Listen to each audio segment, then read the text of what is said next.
tantas vezes, né, PVC, que é difícil a Não, gente falar. não, eu não acho que aconteceu. Eu acho que a gente discutiu isso tantas vezes, né? Por exemplo, o Filipão e o Tite brigou com o Filipão, né, que ele fala muito, fala muito. A origem daquela briga, e o Filipão foi professor do Tite no ginásio, na escola, em Caxias do Sul.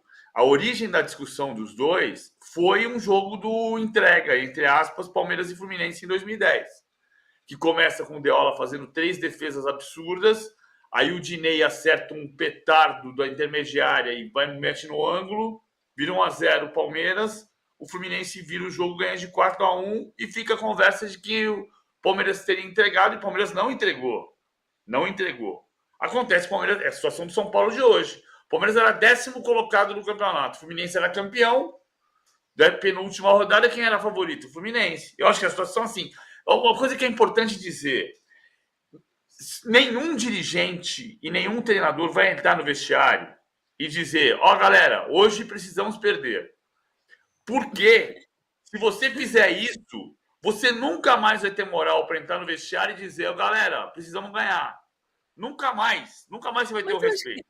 ninguém acha que é por aí, né? Eu acho que o que acontece é que fica ali no mental do jogador. Pô, se a gente ganhar, vai ajudar o nosso rival. E aí joga com menos raça, não? Essa é a impressão que eu tenho. Ninguém vai falar, vamos perder. O time está de O que, o que férias. eu, o que eu entendo é assim, que quando a gente fala isso no ambiente do futebol, num ambiente onde se tem rivalidade, é a questão muito simples do time já está leve, o time já foi vaiado no Morumbi, os jogadores estão mentalmente cansados, assim, os jogadores já estão precisando já dar aquela desligada de 2024, pensar em 2025, ficar mais próximo da família e deixar a molecada jogar, porque a molecada está pedindo passagem. Ontem ficou muito claro, eu estava lá no Morumbi, ontem acompanhei o jogo do campo, que a molecada queria muito. Eu falei com o Henrique Carmo ontem, dei boa sorte para ele, que poderia ser uma das primeiras grandes oportunidades dele, e ele estava empolgadíssimo. O William Gomes, a mesma coisa, o William Gomes esperava ser titular ontem. Estava de bico no aquecimento porque queria ser titular. E eu não vejo isso como algo negativo, eu acho isso extremamente positivo. Então, assim, quando a gente fala entregar, facilitar, é você escalar um time de molecada e que naturalmente um Botafogo campeão da Libertadores atropelaria um time sub-20 do São Paulo. Então isso é o facilitar que a gente fala, é o que é a linguagem do futebol. Mas não necessariamente é aquela questão do tipo, rapaziada, hoje não, hein? Sem pensar em vitória aqui hoje, hein, rapaziada? Então Eu é acho que mais ou menos isso. tem um outro aspecto que Ó, eu acho importante a gente lembrar, Domi, que é o seguinte: em 2009 e 2010, houve 3 episódios de discussões sobre isso, né? Corinthians e Flamengo no Brinco de Ouro, em que o Leonardo Moura cobra o pênalti e o Felipe não vai na bola. Não vai na bola por protesto, porque achou que não foi pênalti, não foi entregada. O Palmeiras e Fluminense, que eu citei, 4-1 para o Fluminense em Barueri, que deu origem à briga do Tite com o Filipão. E em 2009, o jogo Flamengo e Grêmio, que foi o jogo do título do Flamengo. O Grêmio fez 1-0 com o Robertson. E quando desceu no Salgado Filho, na volta para Porto Alegre, o Robertson foi hostilizado por um pedaço da torcida do Grêmio. Não a torcida inteira, mas um pedaço hostilizou o Robertson. Porque o Robertson fez o gol que ia dar o título para o Inter, se o Flamengo não virasse o jogo. Bom, aí o que a CBF fez? No ano seguinte, a CBF mudou a forma de fazer a tabela e fez com que os clássicos estaduais acontecessem nas 2 últimas rodadas dos turnos. Na época, eu era muito contra isso, mas deu muito certo. Deu tão certo que a CBF mudou. Deu tão certo que em 2011 o Corinthians foi campeão num clássico contra o Palmeiras e o Flamengo tirou do Vasco a chance de ser campeão e tirar o título do Corinthians. Deu tão certo que na última rodada de 2011 o Cruzeiro meteu 6-1 no Atlético, um jogo que ninguém esquece, porque o Atlético queria derrubar o Cruzeiro para a segunda divisão e o Cruzeiro queria se livrar do rebaixamento contra o Atlético e meteu 6-1. E a partir dali, a CBF mudou isso, a CBF mudou esse formato. E deveria manter, deveria voltar para ele, porque não haveria nenhum tipo de conversa desse tipo que a gente está tendo. A minha curiosidade hoje é se o John Textor vai dizer que o São Paulo é um clube que entrega jogo, como ele Essa é disse o uma ano passado pergunta. inteiro. Muita gente mandando mensagem aqui.